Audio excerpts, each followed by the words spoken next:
everybody, it's Lauren. Welcome back to my channel, and today I'm going to be sharing with you how Eds and I have paid off $55,000 in 3 years. So we started by having a grand total of $75,000 worth of debt. We did get married in the middle of 2015, but we had also been paying off our debt even before we got married. So some of this money will have been from before we started tracking it, but I'm going to share with you real numbers as to how much we were paying every single month, how much we paid off every single year, and all that fun jazz. So I'm going to also be sharing with you 6 tips, practical ways that you can work on paying off your debt. And these are things that Edson and I have been using since we started paying off our debt. So I hope that they can be helpful for you. I'm going to start by listing off all of our debts, largest to smallest, so that you have an idea of where all of our money was going for these debts. So I have them all listed out here, so bear with me as I read them. But our most expensive was my car, which was $15,260. Then we had Edson's car at just over $13,000. I had a personal student loan for $9,900. Edson had a Sallie Mae loan for about $8,400. He had 4 federal loans, $7,000, $5,500, $5,100, $5,000, and then I had another personal student loan of about $3,900, and then I had 2 small federal loans left to pay off, $2,300 and $200. We would have had a lot more than the $75,000 because I had a total of, I think, 6 federal loans total, but I had already paid off 4 of them, and so I didn't count them at all in our total calculations here. But this totals to be $75,663 of debt between the two of us, and we have already paid off all but $12,000. In 3 years, starting from the beginning of 2016 all the way to the end of 2018, we have paid off about $55,000 worth of debt. So I'm going to give you all the numbers, starting with 2016, so you can see, and then I'll get into those tips. So in 2016, we were putting $976 every single month into our towards our debt. We paid off a grand total of $14,795 over the course of that year. It was a total of 4 loans, 2 of my federal loans, so those smallest two, $211 and $2,300 were my 2 federal loans that we paid off, lickety split. We also paid off my federal loan. That one was the $3,800. And then we also paid off Edson's Sallie Mae. Now, I know when I was listing them all, largest to smallest, right, Sallie Mae was kind of higher up. But the reason for that is Edson was working through school while we were paying off debt. And so some of his federal loans hadn't actually kicked in or they didn't exist at the time where he had the Sallie Mae to begin with. Plus, he was also getting some tuition reimbursement from work, and so as that money came in, we were able to apply it straight towards his Sallie Mae loan. So we were able to pay that off completely in the exact same year that he was getting his schooling completed, so that felt really good. He did still have some of that interest accruing at the time, but it wasn't nearly what it could have been because we were staying on top of it like crazy. So we did do the tuition reimbursements. And then we also got a very large tax return because in 2015, we got married, so we were able to file the whole year as married jointly. And then we also got a car. I bought my car, and we bought a house. And so all those things combined gave us a fantastic tax return that we will never see again. So all that money went straight towards our debt. So 4 loans paid off in a year, about $14,800 total. The next year, so 2017, we went into the year with just over $51,000 left to pay. We were still paying that $976 a month because of the debt snowball. So the minimum payments that for those loans that are no longer there roll up into the next ones.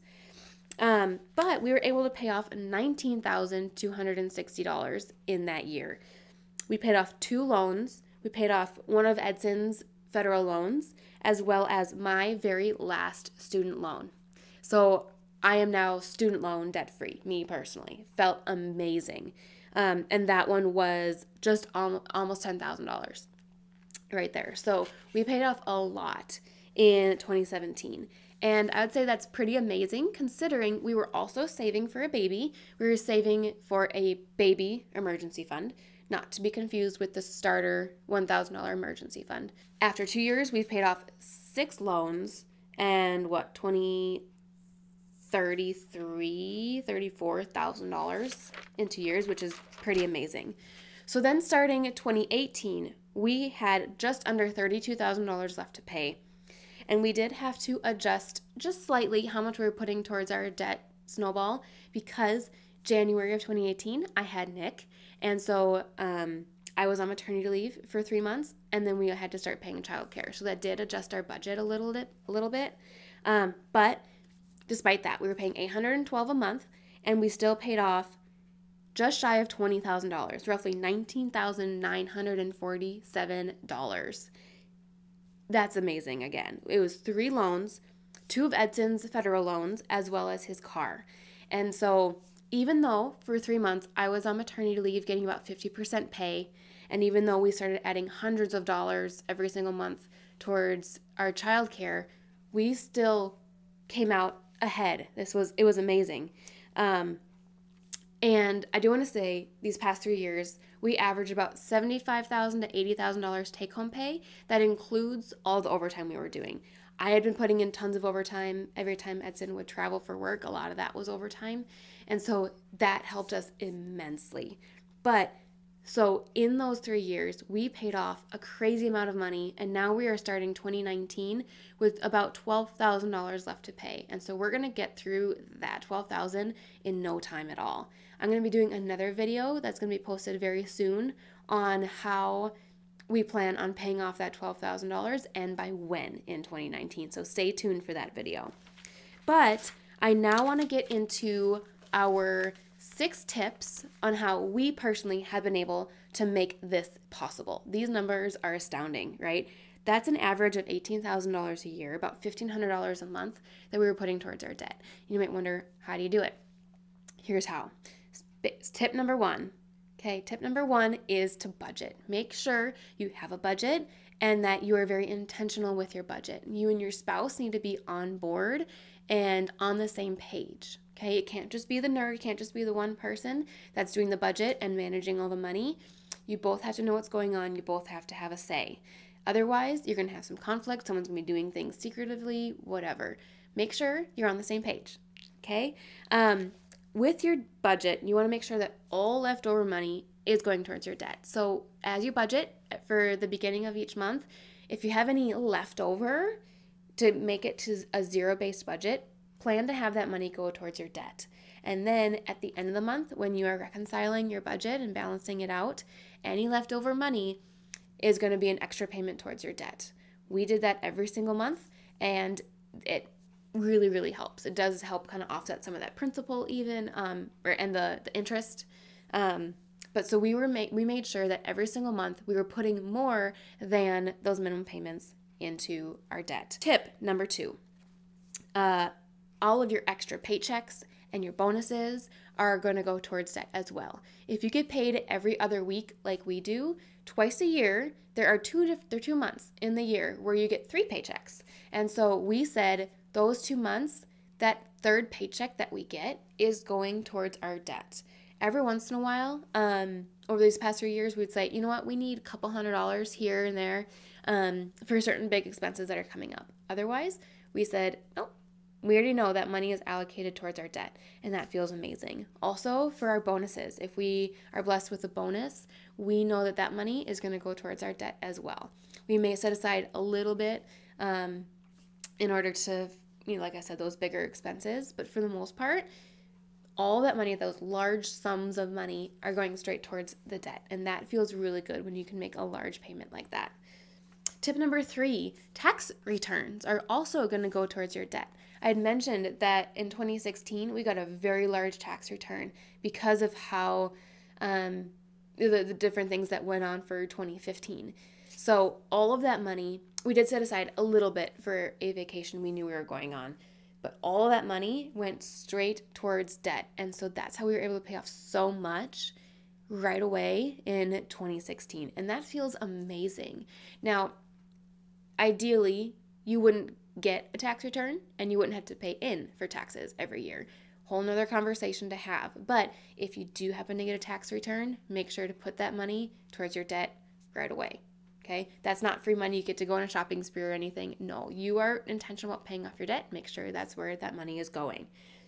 Tip number 4, make sure to sell extra stuff around the house that you don't need. We've had some garage sales. We've tried to sell some larger items. And so that cash we'll keep in a separate envelope. And then once that's built up some, we will deposit it and make a larger payment towards our debt. And that feels really good. We will also keep some of our coins, or all the coins, I should say, from the cash purchases that we make. And then once we have filled up our coin counter, we'll take it to the bank, deposit it, and then make another payment towards our debt. Tip number 5, do no spend months. We will typically do 2 of these a year if we're able to. Typically one at the beginning of the year, and then kind of more towards like fall time, we do a no spend where you don't spend anything besides what's necessary, like your bills and just a little bit of grocery money. You eat from the pantry. You don't go out to eat. You don't get any free, pocket money, nothing like that. It's the bare bones of a budget so that all that extra money goes towards your debt. Our best month for a no spend, this was a couple years ago now, was about $800. That's huge. Can you imagine? We're like, can we do this every single month? This is amazing. We want to be able to also enjoy ourselves and have a little bit of spending money, so we don't do that. But we are making sure that a couple times a year, we set aside time to say, nope, we are not going to go out to eat. Wintertime is a fantastic time to do that. And put all that money towards our debt. And tip number 6, make sure that your baby step number 1, your $1,000 emergency fund, truly is only $1,000. I know that it can be kind of scary for some people to think that they only have $1,000 saved for some sort of huge emergency. However, Dave Ramsey teaches the baby steps in a particular order for a reason. Okay, so baby step number 1 is have $1,000 as a starter emergency fund. Okay, if you make less than $20,000 a year, then that would be $500 in your starter emergency fund. Baby step number 2, pay off all of your debt, smallest to largest, using the debt snowball. Baby step number 3 is then to build up to have a fully funded emergency fund of 3 to 6 months worth of expenses, not income, but expenses. And so that's when you will really beef up that emergency fund. So if you have more than $1,000 in your emergency fund right now, and you're working towards baby step number 2, get that down to $1,000 and put that other large sum of money towards your debt. It'll feel really good. And imagine once you don't have any debt, all of that free money in your budget, you can build up your emergency fund that much quicker. Those are the 6 main things that we've done. We've done other things here and there, okay, but those things have helped us immensely. That's thousands of dollars every single year that we are able to put towards debt in addition to the debt snowball amount. And that's how we're able to pay off an average of $18,000 every single year. Mind-blowing to me, I think. So going into 2019, like I said, I'm going to be doing another video, but we hope to be debt-free by the middle of 2019. So stay tuned for that video. I'm going to go into some of the numbers on how we are planning to achieve that. But then we can say we are officially debt-free minus our home, and we'll do kind of like a mini debt-free scream probably on my channel. So I hope you found this video helpful. I hope those tips were helpful for you. If you are not already implementing some of those, try to do those now for the new year and see how much progress you can make in paying off your debt. Let us know in the comments down below how you're doing, what baby step you're on, and how I can be of an encouragement to you. If you're not already subscribed to my channel, please do so and turn those notifications on so you are alerted every time I upload a new video. Be sure to give this video a thumbs up if you found it helpful, and we will see you very soon. Bye!